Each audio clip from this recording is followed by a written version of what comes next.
When watching and or reviewing a play, sometimes a story's subject matter seems like it should make complete sense based upon the playwright's personal history. It's the adage, you write what you know. Characters' motivations should be clear and defined, and their arguments comprehensible, even when reprehensible. Other times, though, the heart of the matter gets lost, leaving an uncertainty of why the most important characters feel the way they do, why they react the way they do. It ends up leaving a void where foundations should have been laid.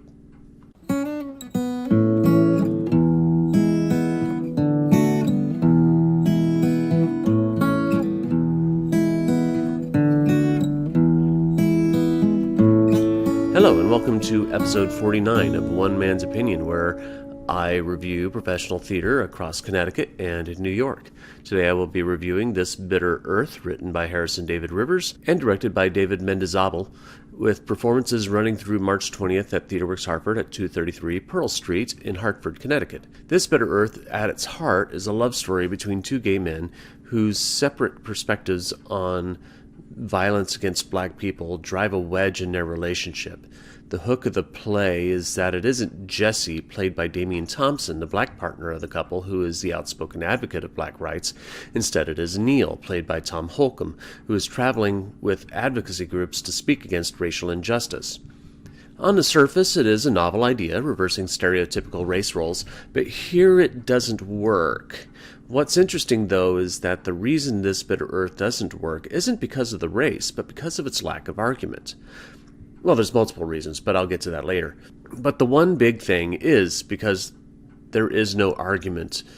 The two characters never really get into the why of Jesse's beliefs. Early on, it is established that Jesse, though sympathetic to the plight of other black people, does not have a strong emotional drive to go out and protest the way Neil does, and leans more towards the ideology of all lives matter versus Black Lives Matter.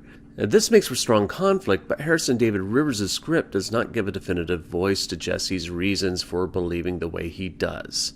There are hints. He was raised in a conservative Christian household in Kansas, but that only gives insight as to the source of his views, not what the views themselves are. Like I said, the why he believes what he believes. And I would think that since Rivers, who is a gay black man and grew up in Manhattan, Kansas, and lives in Minnesota, that he would have had exposure to conservative opinions enough to be able to give their arguments enough voice to make engaging conflict. Instead, he skirts around it. He also skirts around other, more minor topical issues of when the play is set between March 21st in 2012 and December 15th, 2015, like whether or not The Cosby Show can still be enjoyed in light of the Bill Cosby sex abuse scandals. Whenever possible debate on issues arise in this show, Jesse's perspective is more or less avoided. As to the reasons for this, I can only hypothesize. Maybe it's due to not wanting to give much credence to that point of view, or maybe Rivers wasn't able to adequately conceive a way to voice that half of the argument. But whatever the reason, the conflict between the characters suffer. There's only one issue that really feels like a passionate debate and fight between the two of them, and I won't reveal that because it's a major plot point near the end of the play. The other major issue is the use of nonlinear narrative. This doesn't help the story at all. Instead of observing Jesse and Neil's relationship develop and mature in an organic, natural way, plot points are revealed early that only spoil things later that would have had more weight if it was done chronologically. Where the play does succeed, though, in particularly this production, it's in the affection between the two men. Holcomb and Thompson are both fantastic, and their love for each other feels genuine and passionate. The two's intimacy, along with their conflict in spite of the problematic script, is robust with desire and fulfills the enjoyment of the play's 90-minute runtime. I also enjoy, and I apologize for screwing up this person's name, Riw Rakkulchon's set design.